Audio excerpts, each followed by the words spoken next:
very much for joining today's virtual boardroom. The topic is evidence-based L&D that's being facilitated by Helen Bailey. So my name's Jo Thompson and I'm HR consultant for HR Recruit. So without further ado, I shall pass you over to Helen, who will lead the event. Thank you very much. Okay, thank you, Jo. This is the point where my slides need to start working, don't they? Come on. There we go. Beautiful. So just to introduce myself very briefly, so I'm Helen Bailey, I'm the Head of L&D at Strategi Solutions. The reason this is called Numbers and Unicorns, I'm going to keep a little bit secret till later on in the presentation, if that's okay. But just to start you off with a few sort of rules. Rules is a big word, isn't it? Let's use guidance. So I've got the chat open, but if I miss it, I know Jo is going to point out any burning questions to me. So please feel free to post any burning questions. This is one of my favorite topics, so I'm always up for a bit of a chat as well. So don't hesitate to get in touch afterwards. And there is a bit of a resource pack that'll go out with it, which I'll kind of signpost the few things that are in there as well. So I wanted to start off with a little bit about us. Who is Strategi Solutions, or who are Strategi Solutions? Well, this is us. We often describe ourselves as the Avengers, which kind of sounds like we've all got massive superpowers. Well, we really have, but we're a group of people who all do slightly different things. And what we do is we support businesses and enable them to be the best we can be. So if we wanted to really talk about our very specific areas, we do marketing, so we do things like social media, digital marketing, strategy, internal comms, PR. We do creative stuff, so like brand identity, websites, marketing, collateral, interior design, all that kind of thing. We do lots of people stuff, so things like the culture change. And we put culture in the middle. And the reason why we put culture in the middle is because this thing all brings them together. So you may be thinking, well, that's great, Helen, but so far you haven't mentioned L&D, and that's what I'm all about. So here comes that bit, because of course we do amazing L&D as well. And when we talk about L&D in strategy, we talk about it in this phrase, we use reality. So we talk about learning. And I have to give a shout out to my colleague, Annie, who came up with this. So thank you, Annie. And let me use it here. So when we talk about relevant, it has to be real for people because that context is really important. We like a bit of excitement. So what you can't see in that lovely photo of me there, and I've noticed I've managed to wear exactly the same clothes today. So I do have other clothes. I just want to be really clear about that. But that was a session we ran here at our offices, and we were doing emotional intelligence, and we did some pass the parcel. So anything that kind of piques people's interest, that's really what we're about. It very much has to be achievable for the learners. They have to kind of feel that I can get to that point in the learning. It has to be a lived experience. So this idea of storytelling, and I'm going to tell you a few stories today about my experience with data. It has to be interesting. It has to engage people so they want to know more. Good L&D is transformative, so it makes people think. And I hope, by the end of the session, you'll have had a moment where you go, oh, I want to go and do that, or I want to go and chat to Helen about that. It's really no surprise then in the session, which is about evidence-based L&D, that our last why would be about yielding value, because I'm kind of obsessed with this. So what is it? How do we add value to the organization? So how did I get here? I didn't get into L&D because I thought there was going to be a lot of numbers. I'll be really honest. I didn't get into L&D because I thought there'd be a spreadsheet. It's something I've kind of developed an interest in. So if we start, this is a group of people actually who would never be in a room together ever, just so we know. On the right-hand side, left-hand side, Helen, I think. Yeah, left-hand side. That's a pottery. I live in Stoke, and my first sort of encounter properly with numbers was an employee engagement survey that I wrote for this company. It was the first one they'd ever done. And I started to get really fascinated with the patterns that the numbers told me about. And that's really how I got started. In the middle, this is Jess. Jess, who I know as the Duchess of Communications, that's how she prefers to be known. During the pandemic, I didn't do much L&D. I actually got seconded to work in comms. And one of the things we did, and I'll talk about this a bit later in relation to L&D, was really look very hard at what people were looking at in terms of our intranet, particularly around coronavirus. And I really thought about how can that apply itself to the L&D world? And that's really where some of my thought process was taken. And then on the right hand side, does anybody know who this is? Do you want to pop it in the chat or come off mute? I don't mind. Any thoughts? Grayson Perry. It is Grayson Perry.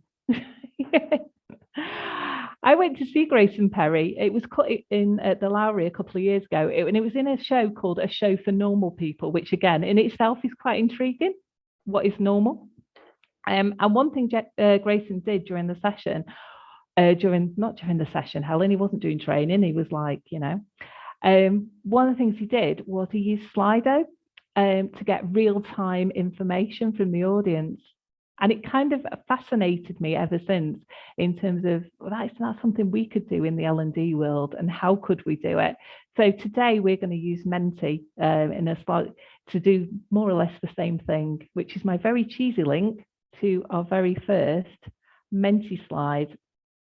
So I'd be really interested to know what words you would associate with evidence-based learning. So if you go to menti.com and you pop the code in, and then magically words should start to appear on the screen, she says in a very confident way. So I'll just give you a minute or so.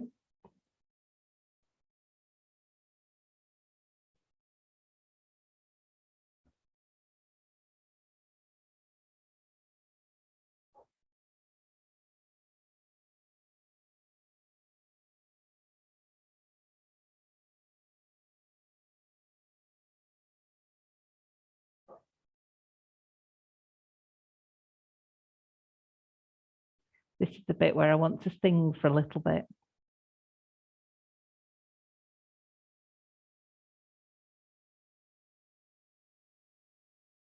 Should have some background noise playing, Helen. I know. You see, my default singing songs are Spice Girls and Girls Aloud, and neither of which are probably appropriate in this context.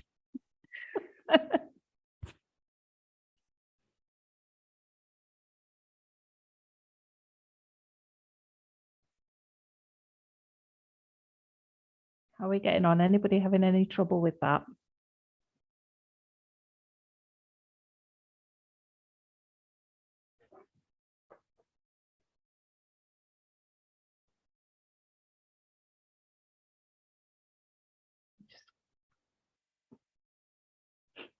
Hi, Jackie, welcome.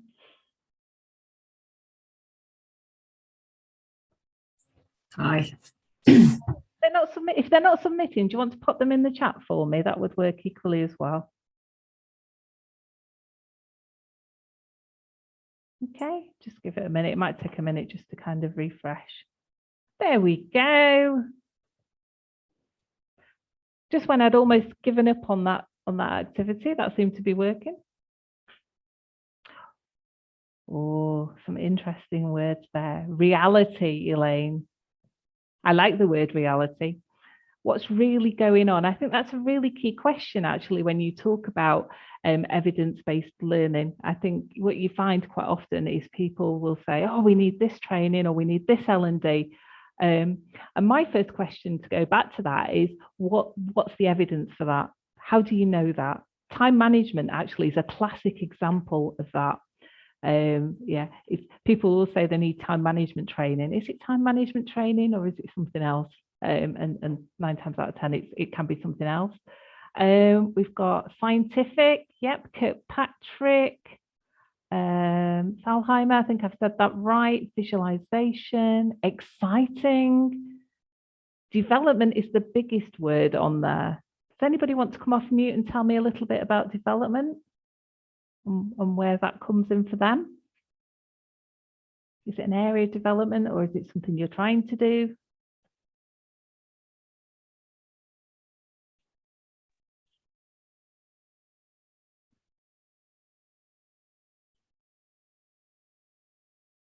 Okay, let's kind of move on. So we've got structure survey. I think you're right, actually. I think all those things lend themselves to evidence-based L&D. What's great to see is the range of things that you've thought about. So as with all things, do like a definition. So let's have a look at this one.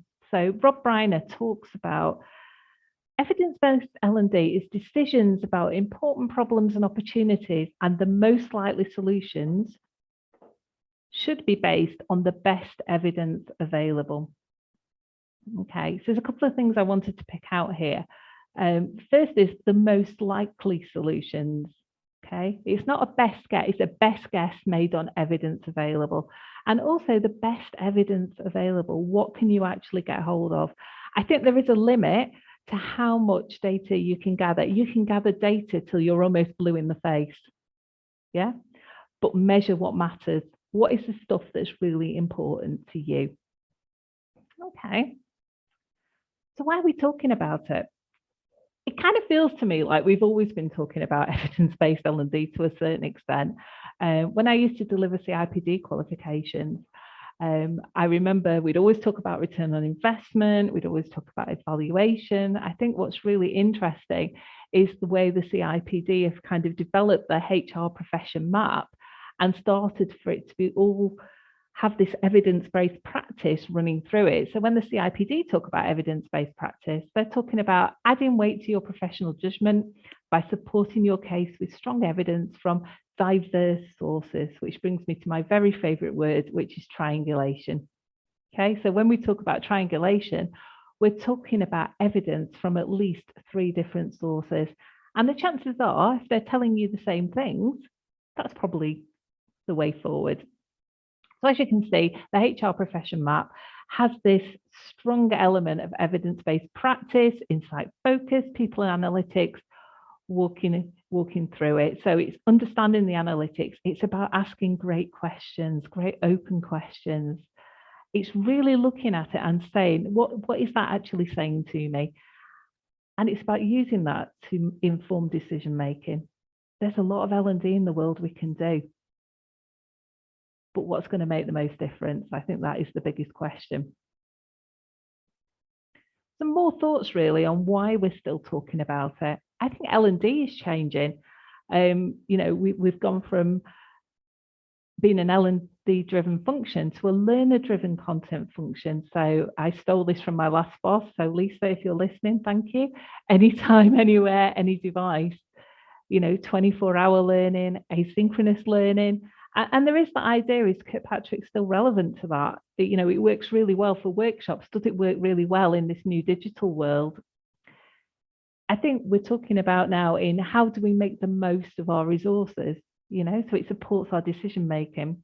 And then that last point from towards maturity, you know, that high performing learning organizations that embrace business insights are 4 times more likely to measure some specific business metrics. So let's really think about what is the business trying to achieve and use those metrics. And this was just a great quote from Brendan on the L&D Insight chat, which is on Fridays at 8 o'clock on Twitter, if you're interested, in the morning. You know, this having a real curious mindset, identifying the real pain points, you know, and concerns. And that's how we start to add some value.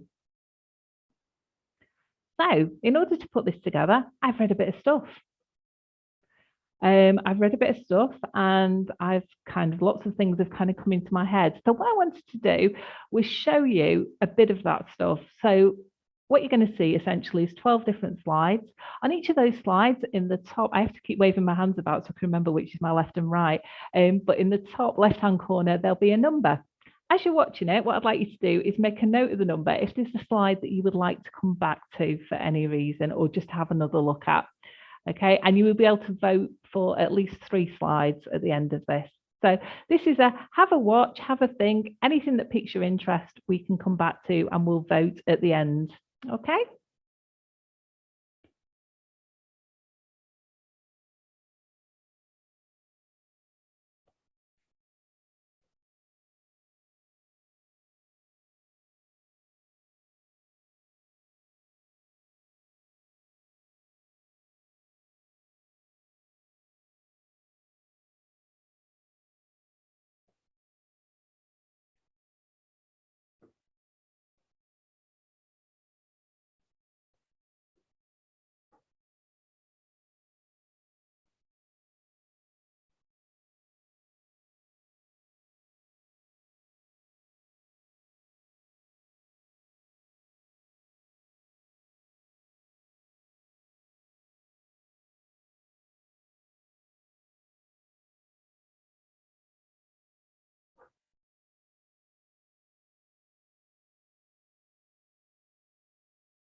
Okay, so there's another opportunity to have a go at Menti again, and I'm just interested which of those you'd like to go back to. Is there another one you'd just like to see again for whatever reason?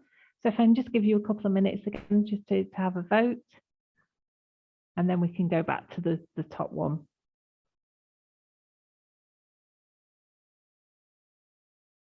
I have to confess my favorite one is about the bikini because it kind of sticks in my mind. Okay, so 5, 10, 11, 9. Oh, quote 10.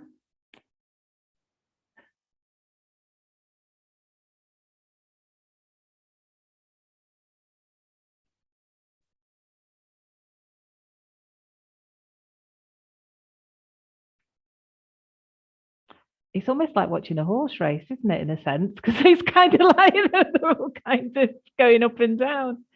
Okay, so I think that's 3. Okay, let's go back to 11 then. Okay, does anybody want to come off mute? And what was it about this one that kind of stood out to people? Or you can pop some thoughts in the chat as well. I mean, I didn't select it. Hi. I didn't select it. However, it was potentially going to go on my list. I think for me, it's sort of like it's like a tick box exercise almost. So, okay, yes, our people have done, X amount of hours of learning. So therefore we've done all we need to do. You can read a book and not necessarily then know how to apply it unless you're given that opportunity. So I guess it's about translating, that learning into actual real life, so to speak. So, and unless you do that, you're not necessarily going to incorporate it and actually really learn it. So I think that's what I kind of got from that. Yeah, absolutely. And I think Hannah Gore, and it might be one of the ones that's been chosen, but actually talks about those vanity metrics that make us feel really good about ourselves. So, that fact that there is that element of, we can talk about everybody loved me, everybody had a nice lunch, all that kind of stuff. Yeah. I absolutely agree. In terms of I'm just reading in the chat about the cost that business focuses on rather than the value. Yeah, because quite often L&D sits in that part of the business where it is designated a cost, for want of a better word. And sometimes in the times of economic hardship for an organisation, L&D can be the first thing to sometimes go, which is a bit of a shame. To go back to 9. Oh, if I go back on the slides, that's really helpful. There we go. What about this one? 61% of learners report misalignment between content and skills gap. Anybody want to give me some thoughts why they chose that one?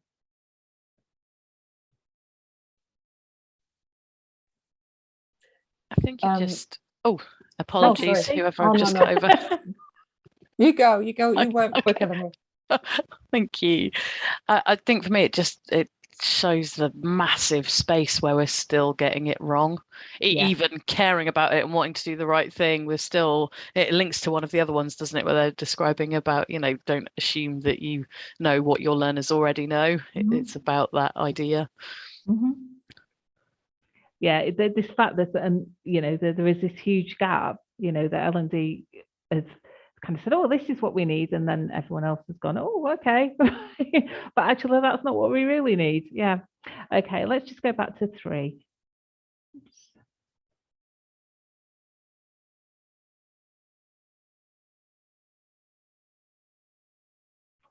This is one I learned at the CIPD conference last week. So again, does anybody want to kind of come off mute, come and tell me a little bit more about this one?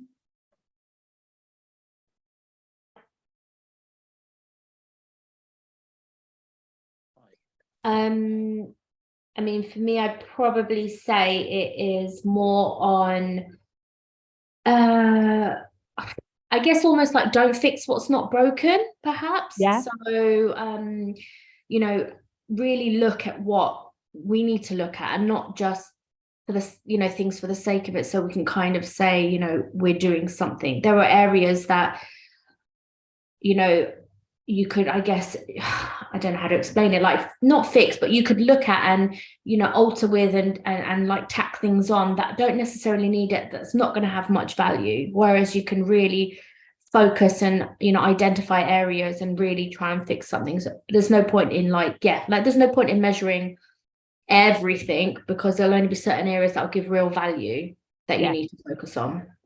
Yeah, I think I said at the beginning, you could measure a load of stuff, but what is it you need to focus your energies on? We're all really busy people, so let's really focus on that. And just to kind of Caroline in the chat, I love the idea that, you know, sometimes we feel there is a perception of what's the issue, and there is a perception in the business. And one of the things I'm going to talk to you about later is actually sometimes we should try and, you know, disprove some of that. You know, nobody looks at the intranet page, nobody looks at the LMS, whatever it is. Let's do some research to try and find that out. So if I just jump forward, I wanted to touch on, just to give you another sneak preview of all that. Helen, sorry to interrupt. Heather's put just about quote 9, saying she was trying to find the original source but can't seem to find it. Is it possible to sort of let her know where the original source was, or is it in a bulk or somewhere you had to pay for? It was actually a webinar I went on as part of the Learning Technologies last year. That's where that figure comes from. It's all right, Heather, that's what I'm here for. Okay, let's have a look then at some research in this area and just what it's talking about. So this is the CIPD Learning at Work report. And the research was, how do you go about adding value through L&D interventions? So the most common way was by asking for feedback or through continuous feedback. Only a third, which is the second one down, in terms of being more proactive in identifying the performance issue, only a third were doing that. And only a quarter design and make recommendations using evidence-informed principles to address the performance issues. So this is kind of, you know, a sort of, this is where we are right now. I think unsurprisingly, what the CIPD then recommended was we should be making more evidence-informed decisions. So from the design and the delivery, and that if you do impactful learning, that starts from start to finish. So we should start with, what do we want to do? And the words they talk about are performance outcomes.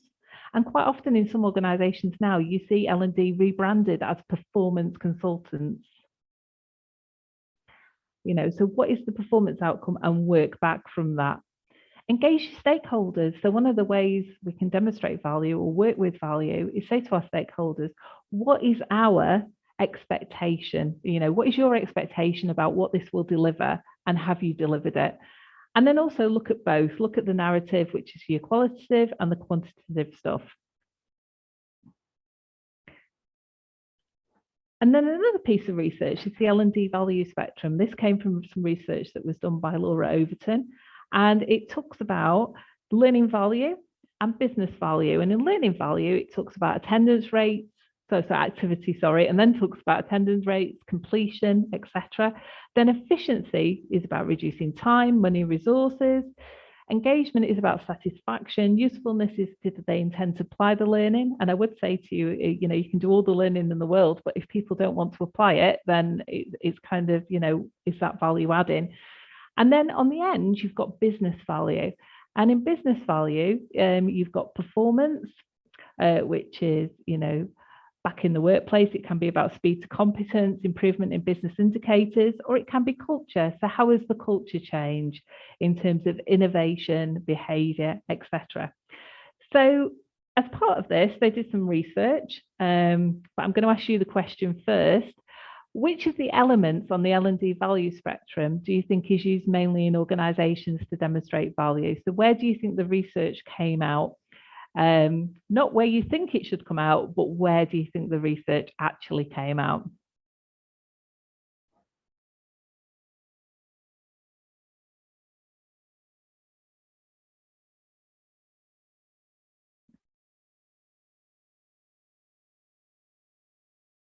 Thank you, Jackie. That's 2 for performance then. Oh, performance.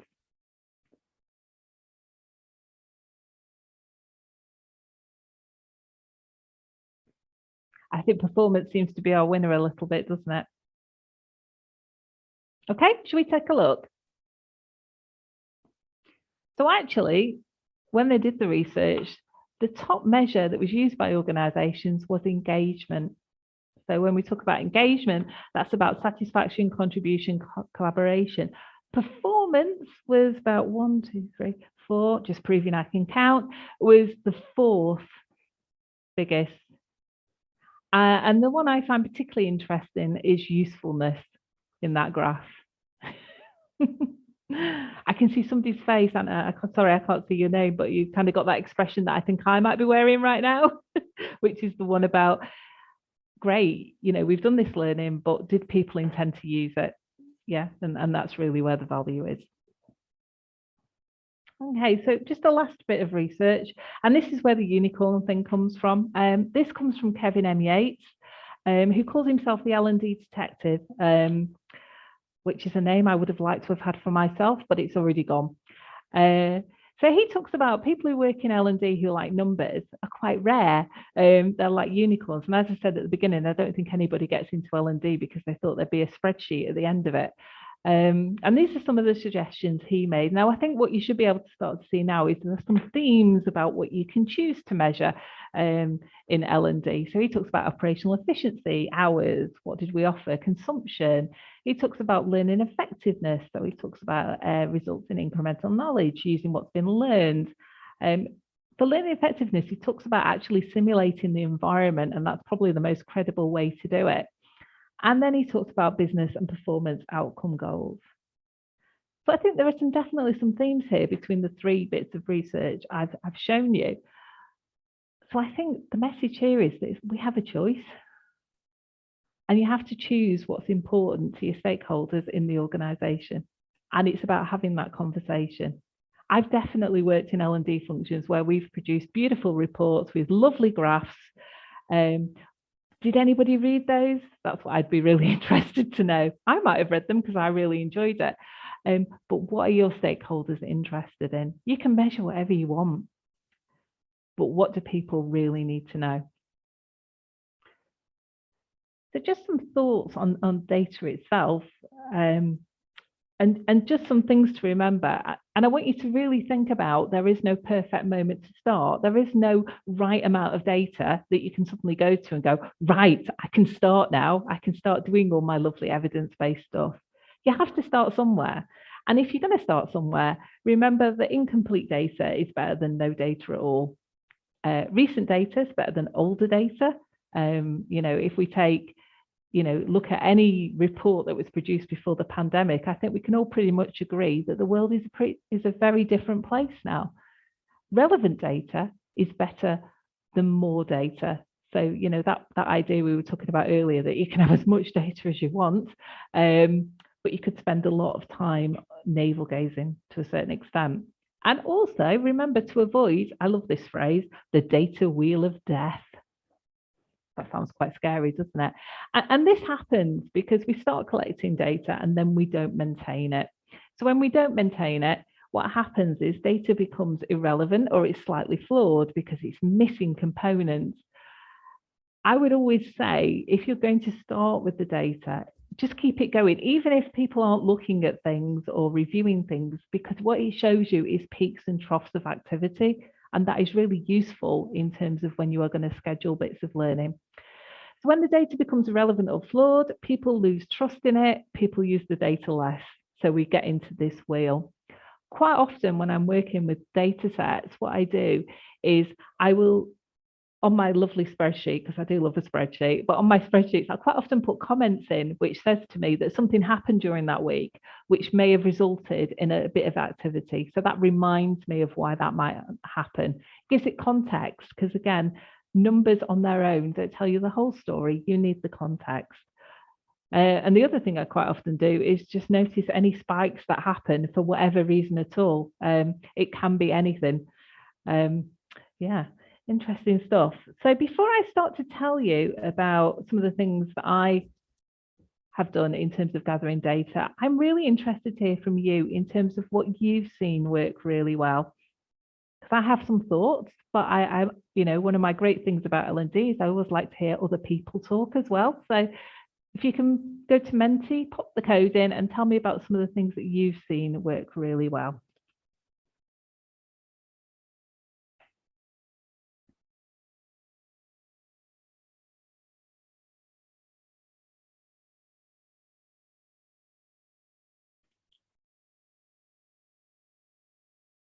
And Richard, I think I'm going to be able to help you with that. So in one of the resources that we're going to provide is actually a sample evaluation form, and also in some of the recommended reading, I don't want to call it that, further resources, there is top 10 questions. So, you know, I definitely recommend you to have a look at that.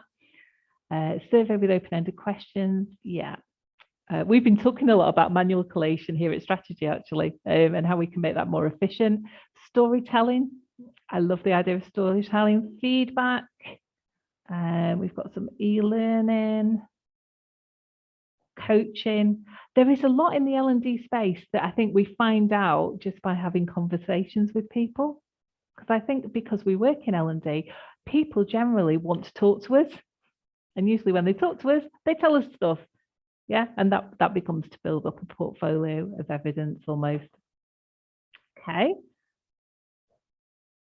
Okay, engagement forms, focus groups, no one size fits all. Yes, I think that's really important. As I said earlier, you know, really think about using a diverse source. Evaluation sessions with delegates, I really love the idea of that. And then afterwards doing a you said we did activity, because that means people are more likely to give you the data back. Okay, and peer group, cross-functional groups as well. Okay, lots of really good ideas to get us started. So let me share with you some bits and pieces based on my experience. And I know somebody was asking in the chat, there you go, about the LMS. I do think there are elements that an LMS can help, but I think there's lots we can do outside an LMS as well. So some things to think about as a starter for 10. You know, think about the data gathering at the start. So when you buy an LMS, what are the metrics? How easy is it? And really, let's ask more from our providers. You know, let's do needs assessments at the start to determine the knowledge, skills and abilities and attitudes of people. Let's do that to determine content. You know, one of the quotes on the slide is don't ask people what they need. It doesn't always identify what the issues are. Think about going outside the organisation. There's lots of great research. You've got the CIPD. I've cited to you there the Emerald World Health Check, the L&D Global Sentiment Survey. That will really talk to you about what the trends are in learning at any given moment. I've talked about return on expectation. You know, think about the disproving casual comments. Michelle Parry-Slater, who for some reason features quite a lot in this particular section, talks about, you know, having a longer time frame for evaluation. You know, we don't expect children to learn in one hit, yet we think that one quick learning intervention, that's going to solve everything. Yeah, so think about doing a longer process of evaluation. And if there was a word, I think probably to sum up this, I would talk about evolution rather than revolution. Okay, so this is the last mention of Michelle, I think, in the whole thing. But she talks about evaluations, not about the biscuits. You know, and I even managed to put Christmas themed biscuits in the presentation. I feel like so I get a prize for that. So in the pack, I've kind of given you a sample evaluation form. Some things to think about then: keep them short, keep them the same so you can compare, keep them relevant.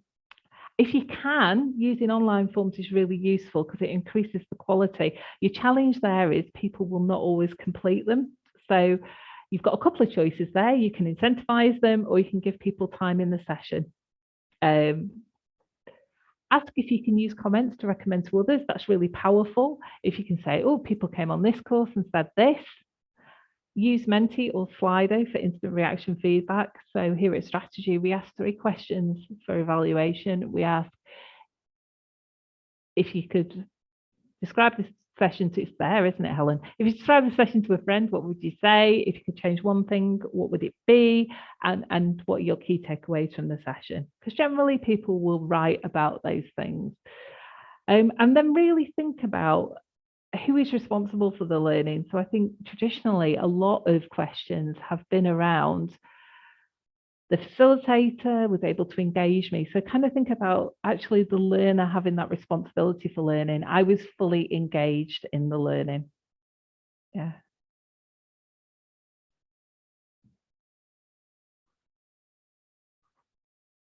Okay, some more bits and pieces. If it's about the LMS, intranet, Slack, some things to think about there. What are people looking at? When are they looking at it? And how long do they spend on it? If it's 2 seconds, they're probably coming in and out. How does that work? How many people are interacting? Are people leaving comments? What gets the most visits? And the thing I'd ask you to remember is that lurking's not a bad thing. Yeah. You know, consider why people are reviewing and not commenting. And if you want people to start interacting, you know, ask a question to start a discussion. You know, what do you do to help manage your mental health, for example? You know, so really just have a look at those stats and let those stats inform what you do next. And then just some other thoughts in terms of culture change. So quite often with culture change, using a 360-degree feedback before and after, which kind of give you some nice measures in terms of behaviours. I've spent a long time managing apprenticeships. So, you know, gathering feedback from learners and managers, setting up regular feedback sessions with the suppliers. I had a lovely experience where I set up a session to give some feedback to a supplier, and they thought it was going to be really negative. And actually, it was amazing feedback. So they had quite a pleasant surprise as a result of that. But it starts a conversation with them. Some other thoughts on measuring impact and what you can do. So there is something that I refer to as a knowledge uplift. It's essentially, if you're doing a session, it's a quiz at the start, it's a quiz at the end, and it enables you to kind of measure what people have taken in. So it tells you what they knew already, and then it tells you what they've learned during the session. And that can be quite revealing for us as facilitators as well. So when I've used that in the past, and again, there's an example in the pack, I've noticed that there's obviously a few times where I've missed the mark when I've been delivering. You can ask people to write blogs. For a longer term interventions, use pre, mid and end of programme discussions to measure impact. And again, we've put some examples in the pack of that. Use checklists of activities that people need to complete, stretch assignments. If you're going to get line managers to get involved, help them do it. So give them guides, you know, give them one pages, whatever that looks like. And where you can, and if you've got systems and interventions that help you do that, like an LMS, then use those. And I did want to talk just a little bit about data, because if you're going to gather all this data, what do I do with it then when I get it back? And this great idea that we're designed to remember emotions, not facts and figures. So just some things to think about. And I think that graphic on the right-hand side, yeah, does it kind of beautifully. But just make it accessible with a minimum of effort. Make it easy for people to understand. So tell a story. You know, think about the titles we use. So July results sounds really exciting. But you know, consumer behavior has shifted. It kind of intrigues and piques people's interest. Use word clouds to display the data and break it down into themes and trends. And then just a couple of quick pieces just to get you thinking. So using things like the pre-attentive attributes. So normally when you get data, it's a pie chart, we've got bar charts, all those other kind of things. But think about all the other ways you can present it. So these ones actually come from Tableau.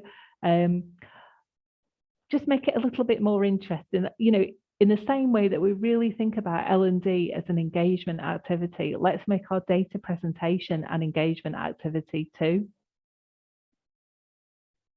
And the other thing I really love is thinking about the visual vocabulary. So if you're really thinking about actually, what do I want to get out of my data? How do I want to present this? You know, think about using some of these. So is it a correlation between different sessions? I quite like to look at different sessions sometimes, because I think that kind of tells me a few things. You know, is it about a geographical pattern? Is it about how it fits into the whole? You know, all those things give you a starter for how you can analyze data.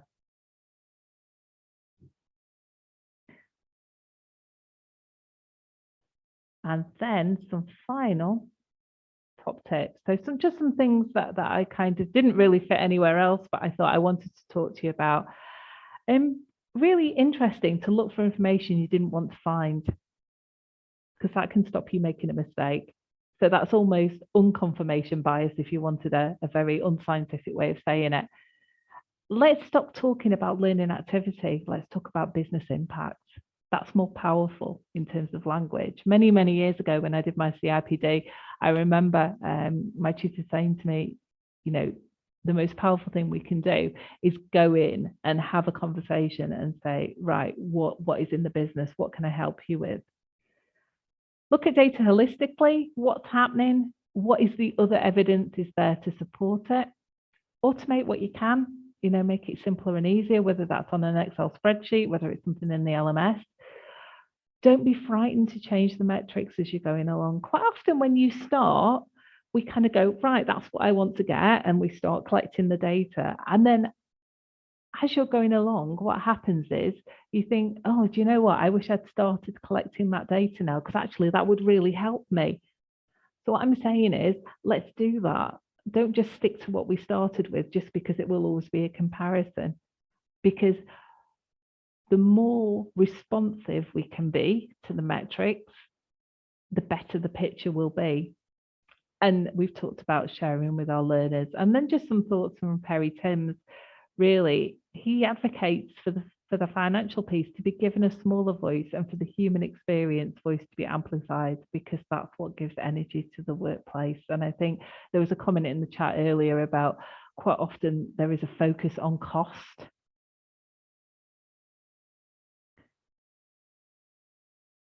I was just trying to think of the quote. I'm sorry, but there's a quote by Richard Branson, and it talks about, you know, our people will leave. I'm going to paraphrase it. Our people will leave if we train them. What happens if we don't? Yeah, so look at it from that perspective. So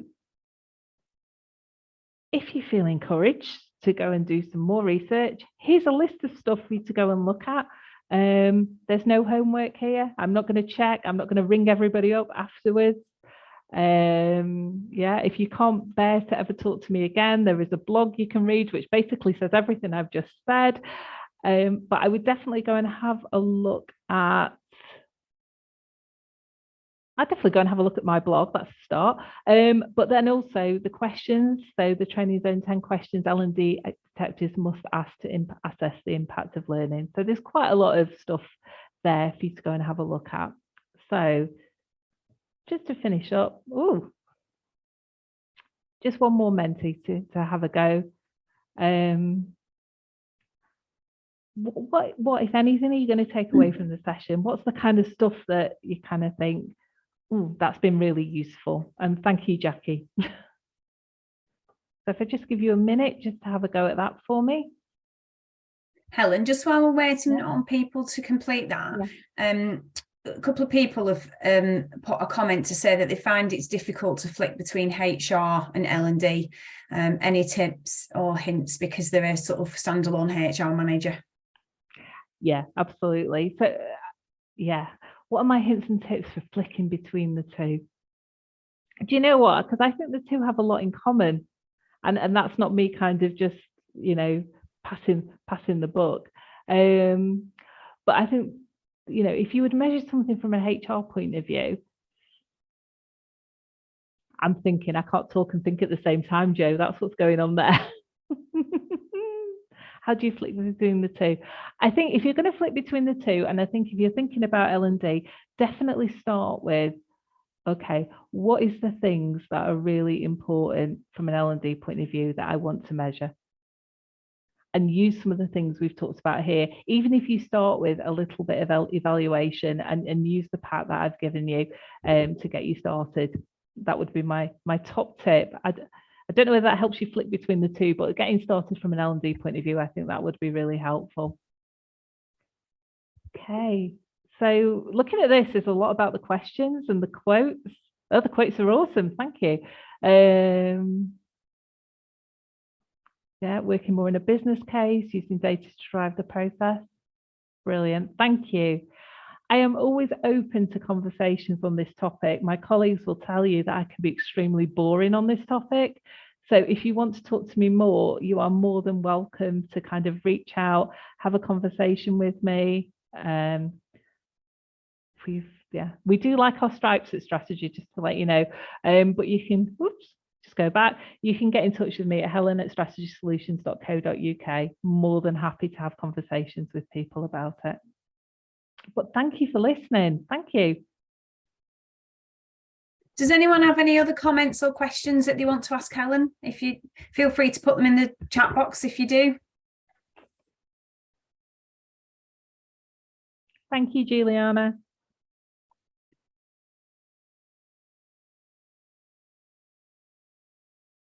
Hello, Elle. I didn't realise you were here. It feels like I sent it out to all my friends now. I am here, Helen. I've listened intently. Nice to see you. Yeah. Thank you. Yeah, absolutely, Rebecca. Feel free to get in touch for the chat. I think, what I've put together here is not a fraction of what I know, but it's kind of a sort of a 10, and I'm always happy to explain other stuff. Yes, Claire, absolutely. Okay, I'll finish up because I'm just conscious of time. Absolutely. I talked too much, Jo, sorry. No, we did say it was an hour anyway, so it's no problem. So I'd just like to say thank you very much to everybody for attending the session today. I hope you've enjoyed it. There's been some fantastic information that's been shared. Thanks very much to Helen for facilitating the session. So as always, I will put out a comment on LinkedIn. And then I will send out an email to everybody that's registered. So if you do want a copy of the slides and or the presentation, then please put a comment against the LinkedIn post, and I'll gladly send those through to you. We've got another session this week, another event on Thursday at 12:30, and the title of that is totally different to today's session. It's about the disciplinary process, fair outcomes and low risk, and that's been facilitated by Nathan Andrews, who ran a session with us last month. So other than that, I would like to say thank you very much. I hope you've enjoyed it. Massive thanks to Helen, and look forward to seeing everyone again soon.